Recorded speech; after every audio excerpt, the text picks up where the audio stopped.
کہ تم یا بنی اسرائیل اذکروا نعمتی التی انعمت علیکم وانی فضلتکم علی العالمین. یہ ترتیب ذہن میں رکھیے. اور دوسری آیت بھی جو کہ تم، صرف یہ ہے کہ ترتیب تھوڑی سی بدلی ہے. بریکٹ یوں بناتے ہیں تو اس کی چونچ ادھر ہوتی ہے تو اس کی چونچ ادھر ہوتی ہے. تو اسی طریقے سے ذہن میں رکھیے کہ دوسری آیت کی ترتیب تھوڑی سی بدل دی درمیانی، اور وہ بھی درمیان میں چونچ والا معاملہ جو ہوتا ہے. وَاتَّقُوا يَوْمًا لَا تَجْزِي نَفْسٌ عَن نَفْسٍ شَيْئًا، یہ تو جو کہ تو وہی ہے. ڈرو اس دن سے جس دن کوئی جان کسی دوسری جان کے کام نہ آ سکے گی. وَلَا يُقْبَلُ مِنْهَا عَدْلٌ، وہاں کیا تھا وَلَا يُقْبَلُ مِنْهَا شَفَاعَةٌ، یہاں کیا آیا وَلَا يُقْبَلُ مِنْهَا عَدْلٌ، نہ اس سے کوئی فدیہ قبول کیا جائے گا. وَلَا تَنْفَعُهَا شَفَاعَةٌ، یہ شفاعت بعد میں لے آئے، عدل پہلے لے آئے. وہاں شفاعت پہلے ہے، عدل بعد میں، بس یہ تبدیلی ہے. وَلَا هُمْ يُنصَرُونَ، اور یہ پھر جو کا تو وہی جو پہلی آیت میں تھا، جو چھٹے رکوع کی دوسری آیت ختم ہوئی، نہیں انہیں کوئی مدد مل سکے گی. یہ جو حصہ تھا جو تقریباً 10 رکوعوں پر مشتمل تھا، سورہ بقرہ کے 18 رکوع کہ جن میں روح سخن ہے سابقہ امت مسلمہ کی طرف. 4 رکوع بڑے عموم کے حامل تھے، لیکن بین السطور وہاں بھی اشارے موجود تھے. روح سخن جو تھا وہ بنی اسرائیل کی طرف. 10 رکوعوں میں صراحت کے ساتھ ساری گفتگو وہیں سے ہے، الا یہ کہ ایک جگہ مسلمانوں سے خطاب کر لیا، کچھ آخر میں اہل مکہ کا تذکرہ بھی ہو گیا. اب اس کے بعد ذکر شروع ہو رہا ہے حضرت ابراہیم علیہ السلام کا. وہ بات سمجھ لیجئے کہ کیا وجہ ہے اس کی.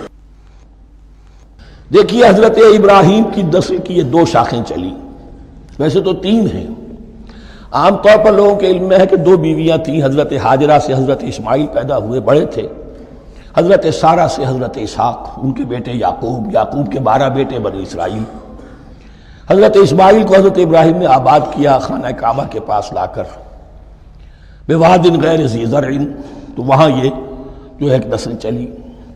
لیکن نبوت جو ہے حضرت ابراہیم کے بعد حضرت اسماعیل کو تو ملی، اس کے بعد مسلسل یوں سمجھیے کہ تقریباً 3000 کا فصل ہے سالوں کا کہ کوئی نبوت اس شاخ میں نہیں آئی. نبوت کا سلسلہ چلا دوسری شاخ میں، حضرت یعقوب، حضرت اسحاق، حضرت یعقوب، حضرت یوسف، چلتے جائیے. اور پھر حضرت موسیٰ اور ہارون سے شروع ہو کر حضرت عیسیٰ اور یحییٰ تک 1400 برس مسلسل. اگرچہ تیسری شاخ بھی تھی، بنو قطورہ کہلاتے، تیسری اہلیہ آپ کی تھی قطورہ. بنی قطورہ میں سے ان کی اولاد بڑی کثیر تھی. ان میں سے ایک مدین تھے، مدین یا مدیان، ان میں حضرت شعیب کی بعثت ہوئی تھی. حضرت شعیب بھی حضرت ابراہیم کی نسل میں سے ہیں، لیکن بنی مدیان میں سے.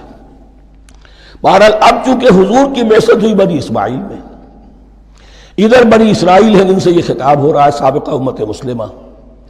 اور اب یہ امامت الناس منتقل ہونے والی ہے بنی اسرائیل سے بنی اسماعیل کو. تو اب اگر اس انتقال کے وقت نقل، اگر وہ جو کامن فیکٹر ہے اس کا تذکرہ کیا جائے تو بات آسان ہو جائے گی. ابراہیم ہی تو جد امجد ہے نا تمہارے. تم یعقوب کی اولاد ہو ٹھیک ہے، لیکن یعقوب کس کے بیٹے تھے؟ اسحاق کس کے بیٹے تھے؟ ابراہیم کے. تو یہ دوسری نسل میں تو ابراہیم ہی کی ہے. اس حوالے سے ان کے لیے سہل بنایا جا رہا ہے کہ بات کو سمجھو. یہ صرف یہ ہے کہ 2 پیڑھی اوپر جا کر مل گئے اور اللہ خیر سنا. اور حضرت ابراہیم نے خانہ کعبہ کی تعمیر کی اور اسے اب مرکز بنانا ہے اہل توحید کا. لہذا یہ ساری گفتگو اب شروع ہو رہی ہے. 4 رکوع اب وہ ہیں 15ویں سے شروع ہو کر 18ویں تک جن کا اصل مضمون ہے تحویل قبلہ. وَإِذِ ابْتَلَىٰ إِبْرَاهِيمَ رَبُّهُ بِكَلِمَاتٍ فَأَتَمَّهُنَّ، اور ذرا یاد کرو جب ابراہیم کو آزمایا اس کے رب نے بہت سی باتوں میں. میرا ایک کتاب چاہے حضرت ابراہیم کی شخصیت پر، حج اور عید الاضحیٰ اور ان کی اصل روح، اور اس میں ایک تحریر ہے ایک تقریر ہے. جو تحریر ہے وہ مجھے بہت پسند ہے کہ کیسے کیسے امتحان آئے ہیں حضرت ابراہیم علیہ السلام پر.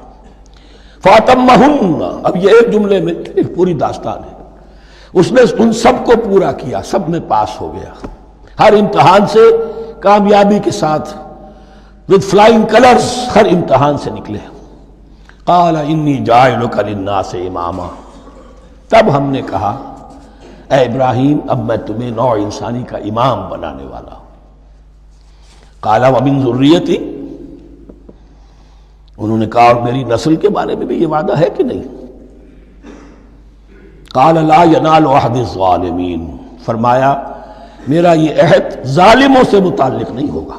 مطلب کیا ہوا کہ تمہاری نسل میں سے جو صاحب ایمان ہوں گے، نیک ہوں گے، سیدھے راستے پر چلیں گے، ان سے ہمارا وعدہ ہے، لیکن نسلیت کی بنیاد پر نہیں ہے کہ جو بھی تمہاری نسل میں سے لازماً وہ اس وعدے کا مصداق بن جائے۔ وَإِذْ جَعَلْنَا الْبَيْتَ مَثَابَةً لِلنَّاسِ وَأَمْنًا، اور یاد کرو جب کہ ہم نے گھر کو، اپنے گھر کو، بیت اللہ کو قرار دے دیا لوگوں کے لیے زیارت کی جگہ، لوٹ کے آنے، لوٹ کر آؤ، حج کرو، مثابۃ للناس وامنا، اور اسے امن کا گھر قرار دے دیا۔ واتخذوا من مقام ابراہیم مصلی، اور ہم نے حکم دیا کہ مقام ابراہیم کو اپنی جائے نماز بنا لو، نماز پڑھنے کی جگہ بنا لو۔ آج کل تو بعض علماء نے یہ کہا ہے کہ مقام ابراہیم سے مراد کوئی خاص پتھر نہیں ہے، بلکہ اصل میں وہ تو پوری جگہ جو تھی وہ مقام ابراہیم، حضرت ابراہیم وہاں آباد ہوئے تھے۔ لیکن صحیح بات وہی ہے جو ہمارے سلف سے چلی آ رہی ہے، روایات پختہ ہیں اس کے بارے میں کہ یہ جس طریقے سے حجر اسود جنت سے آیا ہے، ایسے ہی یہ بھی ایک پتھر تھا کہ جو جنت سے لایا گیا حضرت ابراہیم کے لیے جب وہ تعمیر کر رہے تھے، کوئی اور ذرائع تو ابھی تھے ہی نہیں، اس کے اوپر وہ کھڑے ہوتے تھے اور یہ پتھر ہی اونچا ہوتا جاتا تھا خود۔ اب جیسے جیسے تعمیر اوپر جا رہی ہے تو اس کے لیے یہ پتھر اونچا ہوتا تھا، وہ پتھر ہے جو مقام ابراہیم اب بھی محفوظ ہے، اور وہاں پر پھر طواف کر کے کعبے کا مکمل، پھر اس کے آس پاس جو ہے 2 رکعت جو ہے وہ ادا کی جاتی ہے نماز۔ وَعَهِدْنَا إِلَىٰ إِبْرَاهِيمَ وَإِسْمَاعِيلَ أَن طَهِّرَا بَيْتِيَ لِلطَّائِفِينَ وَالْعَاكِفِينَ وَالرُّكَّعِ السُّجُودِ، اور ہم نے عہد لے لیا تھا ابراہیم اور اسماعیل سے کہ تم دونوں ہمارے اس گھر کو، بیتیا میرے اس گھر کو پاک رکھو۔ اب یہ تطہیر بھی دونوں طرح کی ہوگی، ظاہری صفائی بھی ہو، گند نہ ہو، تاکہ ظاہر آئیں تو ان کے دلوں میں جو کدورت پیدا نہ ہو، کوفت نہ ہو، کھلی فضا ہو، صاف رکھو۔ اور تطہیر باطنی، وہاں توحید کا چرچا ہو، کوئی اور کفر اور شرک جو ہے وہ نہ آنے پائے۔ ان طہرا بیتی للطائفین والعاکفین، طواف کرنے والوں کے لیے، اعتکاف کرنے والوں کے لیے، والرکع السجود، اور رکوع اور سجود کرنے والوں کے لیے۔ وَإِذْ قَالَ إِبْرَاهِيمُ رَبِّ اجْعَلْ هَٰذَا بَلَدًا آمِنًا وَارْزُقْ أَهْلَهُ مِنَ الثَّمَرَاتِ مَنْ آمَنَ مِنْهُمْ بِاللَّهِ وَالْيَوْمِ الْآخِرِ۔ اور یاد کرو جب کہ ابراہیم نے کہا تھا اے میرے پروردگار اس گھر کو امن کی جگہ بنا دے، اور اس کے رہنے والوں، اس کے ہاں آباد ہونے والوں کو یعنی بنی اسماعیل کے لیے ان کو رزق عطا فرما، میووں کا اور پھلوں کا۔ من آمن منہم باللہ والیوم الآخر، اب یہاں حضرت ابراہیم خود رک گئے کہ میں اپنی ساری اولاد کے لیے یہ دعا نہ کروں، اس لیے کہ وہاں روک دیا گیا تھا لا ینال عہد الظالمین۔ تو جو بھی ان میں سے ایمان اور عمل صالح والے ہوں اور یوم آخر پر ایمان رکھتے ہوں، اجعل ھذا البلد آمنا وارزق اہلہ من الثمرات من آمن منہم باللہ والیوم الآخر۔ اب یہاں دیکھیے اللہ تعالیٰ نے گویا کہ ہم کہیں گے ازرہ شفقت مسکراتے ہوئے گویا کہ فرمایا کہ ابراہیم قال ومن کفر، تمہاری اولاد میں سے جو کفر کرے گا فأمتعہ قلیلا، اس کو بھی میں دنیا کا ساز و سامان تو دوں گا، امامت میں شامل نہیں کر سکتا، لیکن یہ کہ دنیاوی طور پر مال و متاع جو ہے وہ ان کو بھی میں دوں گا۔ ومن کفر فأمتعہ قلیلا ثم اضطرہ الی عذاب النار، ہاں پھر اسے کشاں کشاں لے آؤں گا جہنم کے عذاب کی طرف، وبئس المصیر، اور وہ بہت ہی بری جگہ ہے لوٹنے کی۔ وَإِذْ يَرْفَعُ إِبْرَاهِيمُ الْقَوَاعِدَ مِنَ الْبَيْتِ وَإِسْمَاعِيلُ، اور یاد کرو جب کہ ابراہیم اٹھا رہے تھے ہمارے گھر کی بنیادوں کو، اور اسماعیل، باپ بیٹا دونوں لگے ہوئے تھے۔ یہاں لفظ جو قواعد آیا ہے اس کو نوٹ کیجئے، قواعد قاعدے کی جمع ہے اور یہ بنیادوں کو کہا جاتا ہے، اور اس میں اشارہ ہے حضرت ابراہیم اصل معمار اور بانی نہیں ہے کعبے کے، کعبہ بنایا ہے حضرت آدم نے۔ ان اول بیت وضع للناس للذی ببکۃ، پہلا گھر۔ اب کیسے ممکن تھا حضرت آدم علیہ السلام کے زمانے سے لے کر اور حضرت ابراہیم تک کم و بیش جو ہے 4000 برس ہے، عام اندازہ جو ہے تورات کا اگر آپ لگائیں تو کوئی مسجد نہیں بنی ہوگی کیا؟ یہ پہلا گھر ہے، پہلا وہ گھر خدا کا، تو اس کی بنیادیں رہ گئی تھیں، باقی وہ امتداد زمانہ سے اور چونکہ یہ سیلاب کا راستہ تھا، سیلاب کی وجہ سے وہ سب جو ہے دیواریں بہہ گئی تھی، صرف بنیادیں تھیں، ان بنیادوں کو پھر وَإِذْ بَوَّأْنَا لِإِبْرَاهِيمَ مَكَانَ الْبَيْتِ، یہ سورہ حج میں جا کر مضمون تفصیل سے آئے گا۔ اب میں آئے گا کہتا ہوں، آ چکا ہے حقیقت کے اعتبار سے، اس لیے کہ یہ ساری مکی صورتیں ہیں جو نازل ہو چکی ہیں سورہ بقرہ سے بہت پہلے۔ تو جب وہ ان بنیادوں کو اٹھا رہے تھے تو دعائیں مانگ رہے تھے، ربنا تقبل منا انک انت السمیع العلیم، اے رب ہماری اس کوشش کو، ہماری اس مشقت کو، محنت کو قبول فرما۔ باہر گھر بنا رہے ہیں، پتھر اٹھا اٹھا کر لا رہے ہیں، حضرت اسماعیل کی عمر اس وقت لگ بھگ 13 برس ہے، ہاتھ بٹا رہے ہیں۔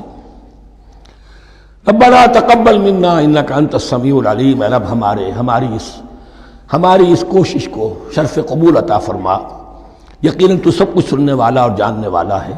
ربنا وجعلنا مسلمین لک، اور اے رب ہمیں اپنا فرما بردار بنائے رکھ۔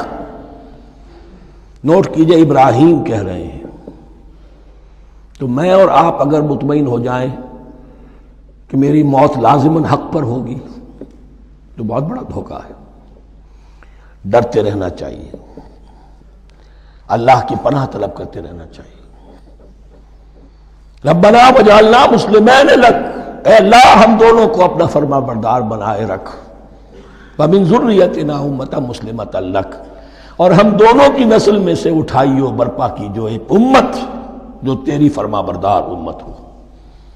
وارنا مناسکنا، اور اے پروردگار تیرا گھر تو ہم نے یہ بنا دیا، اب اس کے جو رسومات ہیں وہ ہمیں سکھا، جو مناسک حج ہیں، ارنا مناسک، اب کیسے حج کریں، کیا آداب ہوں گے، طواف کیسے ہوگا، کیا کریں گے۔ وتب علینا، اور ہم پر اپنی شفقت کی نظر فرما، انک انت التواب الرحیم، یقیناً تو ہی ہے بہت ہی زیادہ توبہ کا قبول فرمانے والا اور شفقت کے ساتھ رجوع کرنے والا اور رحم فرمانے والا۔ ربنا وبعث فیہم رسولا منہم، اور اے ہمارے پروردگار ہماری اس نسل میں، اب چونکہ ہماری نسل مراد ہے بنی اسماعیل، بنی اسرائیل اسماعیل کی نسل میں سے تو نہیں ہے نا، یہاں دونوں کی نسل سے مراد ہے تو وہ بنی اسماعیل۔ ہماری اس نسل میں اٹھائی ہو ایک رسول انہی میں سے، باہر کا نہ ہو، کوئی مغایرت کا، اجنبیت کا پردہ حائل نہ ہو۔ وہ کیا کرے، یتلو علیہم آیاتک، تیری آیات ان کو پڑھ کر سنائے، وَيُعَلِّمُهُمُ الْكِتَابَ وَالْحِکْمَةَ، اور صرف سنائے نہیں، تعلیم دے انہیں کتاب اور حکمت کی۔